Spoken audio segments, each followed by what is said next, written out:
Alright guys, what's up? Tommy here, and I'm making a video for the most basic beginner Call of Duty people ever. If you're playing Call of Duty and you're new and you're finding it really difficult to either go positive with your KD or get a decent score, I'm going to give you some basic tips that are really overlooked and not a lot of people pay attention to that actually can help you a lot. So, first thing, we're in the main multiplayer menu here. We're going to go down to options.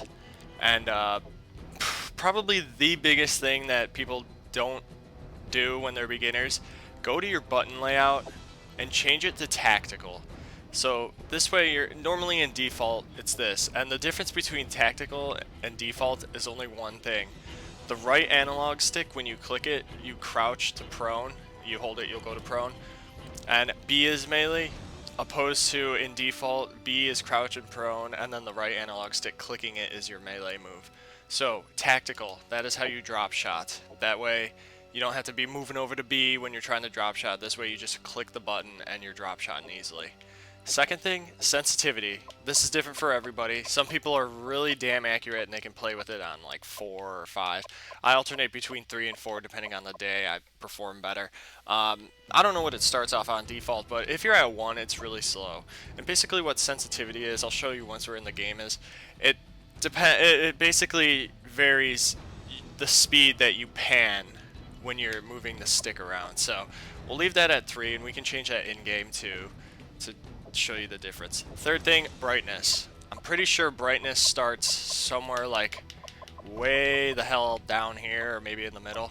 Boost that crap all the way up. By doing this, oops, you'll be able to see guys a lot more easily. And the other thing too is it's just your quality too. If you're recording, is easier to edit and stuff. It's easier to change the contrast and crap to make it darker when you're editing opposed to making it brighter. So what else do we have? Oh yeah, let's go in here to creating classes. So at the beginning, when you're first starting out, you're not going to be able to customize your classes, and they give you some decent ones to experiment. Pretty much one of every type of weapon that you can choose from, which is assault rifle, submachine gun, light machine gun, snipers, and shotguns. And based on you're creating the class, you really got to think of like 2 main factors: the style of gameplay you are doing most of the time, and then the map. Now the maps are important because depending on map size, it'll determine if you want to do like an SMG or a rifle or a sniper or a shotgun. Generally, I like to break it down this way. Shotguns and SMGs are kind of the same. You know, they're close range weapons most of the time. Assault rifles, light machine guns, sniper rifles. Well, more assault rifles than light machine guns. They're in their own group because they're longer distance guns. And sniper rifles are just snipers. They're in their own class, I guess you could say. So if you're playing maps and you're finding yourself mostly being hanging back and shooting people from far, obviously you're going to want to do a rifle. And, you know, you start out with the M4, and it's a fine gun. You get some good attachments on it. You're doing well. So I, as you can see, haven't done crap for it, which is utterly pathetic. I basically just went straight to the SCAR. But you can change around your attachments. You can change around the weapon proficiency. You just got to try them out. Each match, cycle something else out and put something new in. You know, something like that.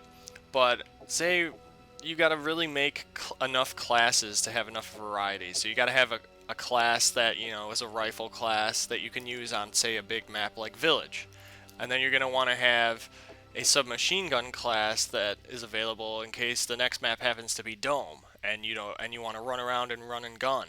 You just want to have the availability and the options to do multiple different things. So these are all my classes that I have right now. I got one that I don't even use. I don't even know what this is. I got this one, which these aren't even my normal class. What the hell?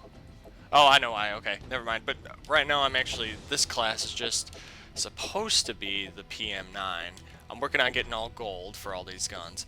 And so I have multiple classes. I got rifle, submachine gun, rifles, submachine gun, rifle, sniper, and rifle and a Stinger missile. So I got all sorts of different crap depending on what type of game type I'm playing. Also determines what type of class I will be setting up. So as a prestige, I do recommend getting the what, you can unlock more classes. I think you can get up to 10 or something by prestiging, getting the tokens and spending them. I only prestiged, what, once? Yeah, I think I only did once because I really see no purpose in it. But that's just one thing you want to do. Have your options available to you for any type of map. It's easier to, before you say you want to play a team deathmatch, to create or alter classes to stay in team deathmatch, and then if you're going to switch over to, I don't know, capture the flag, switch to, you know, edit a class out first that makes it suitable for capture the flag, so you can go run for the flag or you can defend the flag. If you're going to play ground war, have a class created that's going to be suitable for domination, team deathmatch, and kill confirmed. Just plan ahead and it'll help your performance so much better. So for my tips, that's all I got for you right now for very basic beginner. Next time I'm going to be going over some domination tactics on various maps with various class setups, and hopefully that'll help you guys improve. So stick around if you want to see more tips, and I hope you enjoyed this video. I will see you guys next time.